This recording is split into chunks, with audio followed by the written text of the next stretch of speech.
everybody, and welcome back to the DSLR Workshop. I'm your host, Steven Zeller, the show that's all about photography and not about gear, teaching you how to maximize the power of your digital SLR camera. Well, today we're going to kind of deviate from our standard little scheme of not being about gear, and we're going to talk about something different, something new and exciting. As you all know, we haven't had a show since back in April of this year, and unfortunately I've been busy, moved up from Southern California up to the Northern California area, up near the San Francisco Bay, and so wanted to get back into the swing of things, but we're going to change things up. Got some changes on the website, very minor albeit, and some changes as far as what we're going to do and how we're going to do it. And for one of those changes, I'd like to thank one of our viewers, Aaron, who had emailed me and asked about doing some information and putting some information out there regarding point and shoot cameras. As you see, I've got a couple of Nikon point and shoots here with me today, and we've got a lot of readers that use point and shoots that don't have a DSLR, and believe it or not, all the information in this podcast applies to point and shoot users just as it does DSLR users. And the reason is what we really focus on here at the DSLR Workshop is more of technique and not so much about equipment. All right, but getting to that first change, equipment, yes, I'm going to talk about gear today, but I'm not going to be reviewing gear specifically. I'm just going to talk about how the show relates mostly to point and shoot users and how you can utilize those to maximize your images. All right, I've got a couple of Nikons here. As you know, I'm a Nikon shooter. Canon's got great point and shoots. There's other awesome point and shoots out there, but I personally prefer Nikon. I like the menus. I'm used to the way they work. I'm used to the way their dials work, so I went with Nikons. Now this camera, this is the Nikon Coolpix S9100, and this is the one that my wife primarily uses. Great little point and shoot. It's bigger than some of the ones that are out there. It's got some more features. It's nice and fast. ISO 3200 performance for low light shooting. It's got an 18 times optical zoom, which I don't know the exact translation, but it's an equivalent to going out to about 300 millimeters on a 35 millimeter zoom. All right, now also I have the flagship of Nikon's point and shoot, the Nikon P7100, which was just released this month, and I've been waiting to pick up one of these cameras for a long time. I was initially going to go with a P6000, then Nikon released the P7000, and I hadn't got around to it, and I was going to pull the trigger on a P7000 because you could pick them up for about $375 online, and saw that Nikon release the P7100, so I waited till it was available and picked it up. The reason that I want this camera over any other point and shoot that's available, and Nikon's got some great ones, so do the other manufacturers, is if you notice all the knobs, dials, this is DSLR-like performance in a point and shoot package. Okay, Canon's competition, it's the Canon G12, same type of functionality. Both have some really strong points where another one might have a little bit of a not so strong point. I don't want to say weak point because there's not really a weak point with this class of point and shoot camera, but there's some, advantages and disadvantages to both. But again, I'm a Nikon guy. I went with Nikon, and that's my story, and I'm sticking to it. All right. So what I'm going to do is I'm going to talk about some of the differences between these two types of cameras and some of the other point and shoot cameras out there in the show today, because point and shoot users really don't get as much attention as DSLR users. Everybody's focusing on DSLRs because they're selling like crazy. Now, where does a DSLR still have an advantage over both of these cameras? When you're shooting action, when you're shooting sports, by all means. These cameras are fast, but they're not going to be as fast as a DSLR, especially if you want to do a continuous release mode for your shutter release. The DSLR, even something as simple as a D40, shooting 3 frames per second is going to outshoot one of these two cameras. Okay, so if you're into shooting sports, whether it's your kids' sports, whether it's college sports, amateur sports, whatever the case may be, you're going to want a DSLR over one of these cameras for that purpose.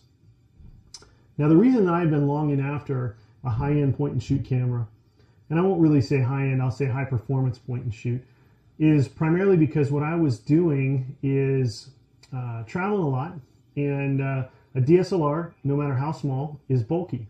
Okay, it's extra stuff to travel with on an airplane, on a boat, no matter where you're going, and I didn't want to have to pack around this DSLR and extra lenses and stuff like that. Now, granted, you can get an 18 to 200 millimeter lens and take one lens and one camera, and that's great, but it's still, any way you shake it up, it's bulky. So I wanted something that could essentially fit in my pocket. This one doesn't go quite so well in your pocket as that one does, and there's ones that are even thinner that go really well in your pocket and are hardly noticeable. But I wanted something that was easy to take around, but something that was still going to give me the performance level that I could get out of my DSLRs. So that's why I'd been looking for one. Now, first of all, let's talk about differences. Okay, right off the bat, you can say, yeah, it's got more dials and buttons and stuff like that. But the main difference in this and this is the image sensor. Okay, the image sensor is bigger in this camera than it is in this camera. Now, this camera is 12 megapixels approximately. This camera is 10 megapixels approximately. Now, you're going, you know, if you're thinking about resolution and megapixel wars, you're thinking, oh, this has got to be better. It's 12 megapixels. Not so true. This has got a larger sensor. And without getting into a big scientific explanation about how it works and how pixels work, I'll break it down into something that's fairly easy to understand. The way, if you think of pixels in terms of buckets of water, and say I've got a 10 foot by 10 foot square area, right? Now, I'm using this as an example. Camera sensors aren't square. As we all know, they're usually a 3:2, 5:4 type aspect ratio. Primarily with digital cameras, it's 3:2. And if I've got a 10 by 10 foot area, getting back to my analogy, and I fill it with buckets of water that are approximately 1 inch in diameter, or not 1 inch, 1 foot in diameter across, I can have 100 buckets of water in that space, right? Now, the way pixels work, and say those buckets, those individual buckets are like a pixel, and a pixel collects light, just like the bucket collects water. Now, if I take a larger area, and let's say I expand it to 15 feet by 15 feet, I can fit, you could say, oh yeah, you could cram more buckets of water if they were the 1 foot in diameter bucket, right?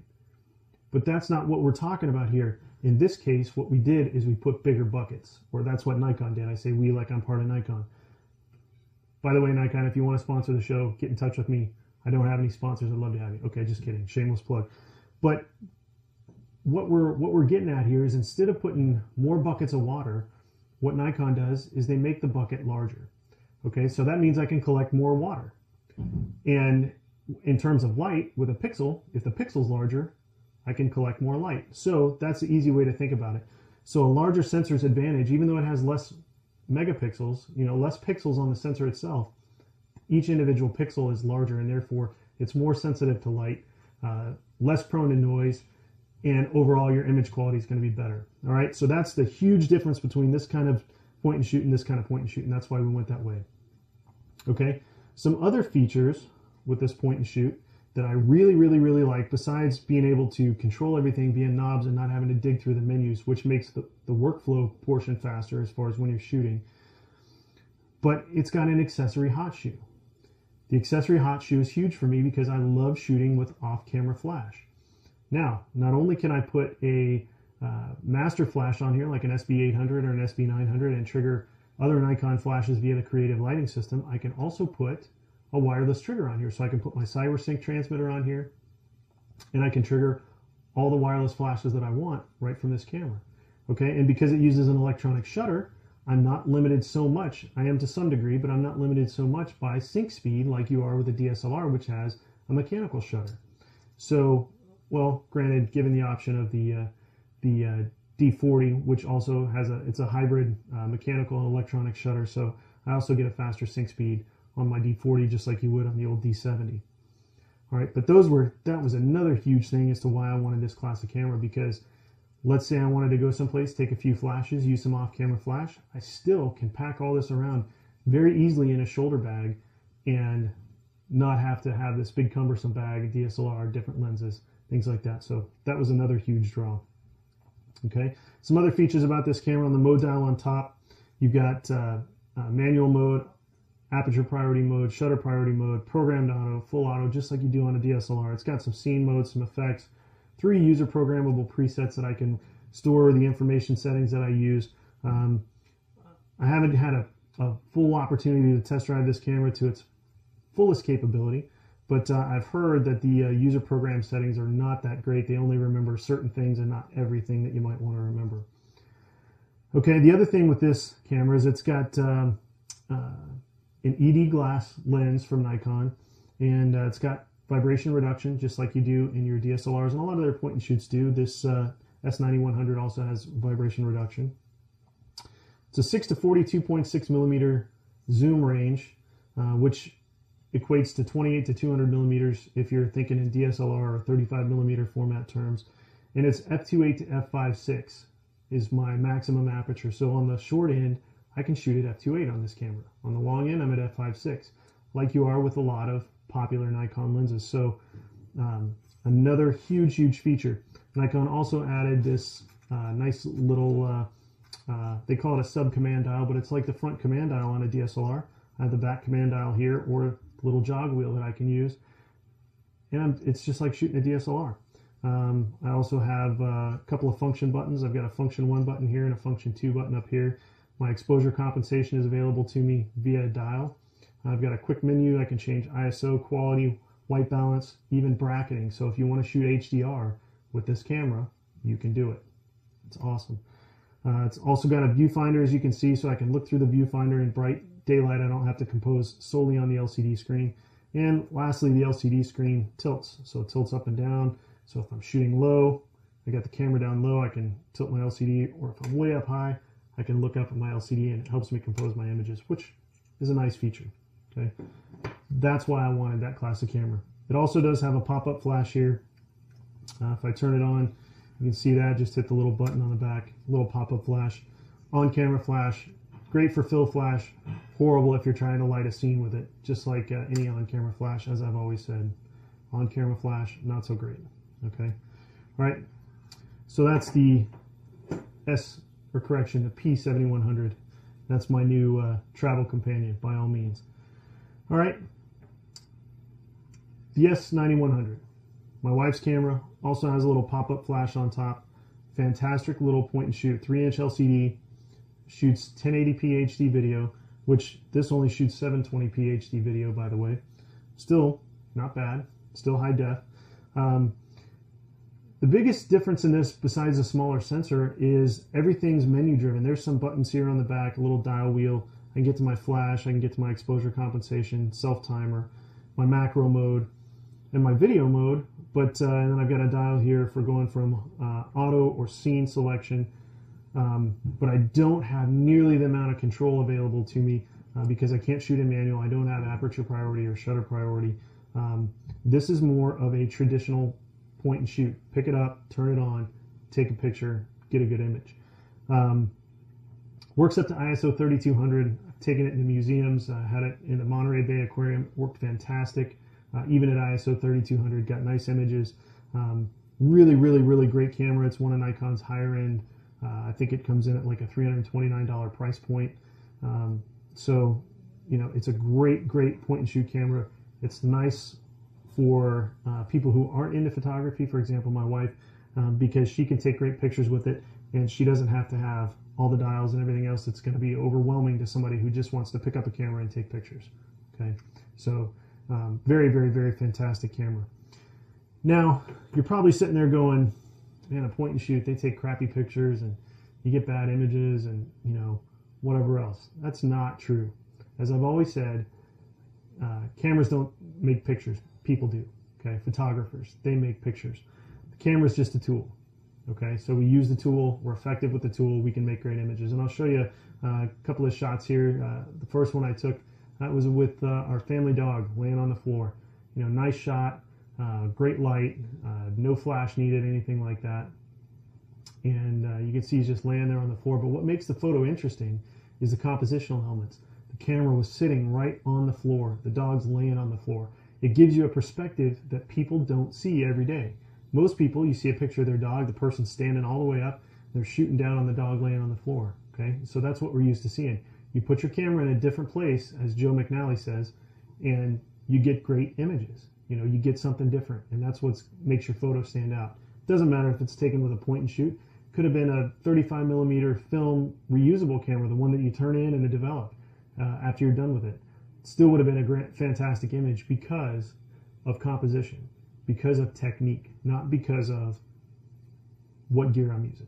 Okay, And again, that's always been the focus of the show, and that's going to be the focus of the show. And that goes for whether you're shooting with a point and shoot digital SLR. If you take, I've said it before, if you take bad pictures with a $500 camera, you're going to take bad pictures with a $5,000 camera. It doesn't matter. So anyway, that kind of covers the point and shoot aspect, and letting you all know that we're going to kind of get into that. There's some other fantastic options out there for point and shoot. There's some kind of niche point and shoot cameras. You've got the Fujifilm X100, for example, point and shoot camera, fixed focal length lens. That's $1,200. Okay, not the kind of camera that you want to get to go, practice, learn to make images. I kind of think of it. It's good in this respect that teaches you to zoom with your feet. But for $1,200, whew, you can buy 2.5 P7100s for $1,200. So doesn't make a lot of sense. It's kind of it's kind of that old nostalgic kind of look, kind of like an old rangefinder camera. And so it's kind of a camera for somebody who wants to have a cool looking camera and take pictures with that. Not so much for functionality. It's more for looks, in my opinion anyway. Fuji probably disagree with me, but nonetheless, there's also some other really good. Nikon's got a ruggedized camera that they just released, shockproof, dustproof, waterproof up to a certain amount. I'm sure it's like 10 feet, 7 feet, something like that. Great camera for taking on camping trips. Fantastic because it's rugged. Casio and also Canon have had and Olympus, I think, have had ruggedized cameras out for the last few years that have become really popular because people like to take them out. Don't have to worry about dropping them from a few feet. They fall in the water or something like that. As long as it's not going to the bottom of the ocean, you're still going to be able to use your camera. So lots of great options out there for point and shoots.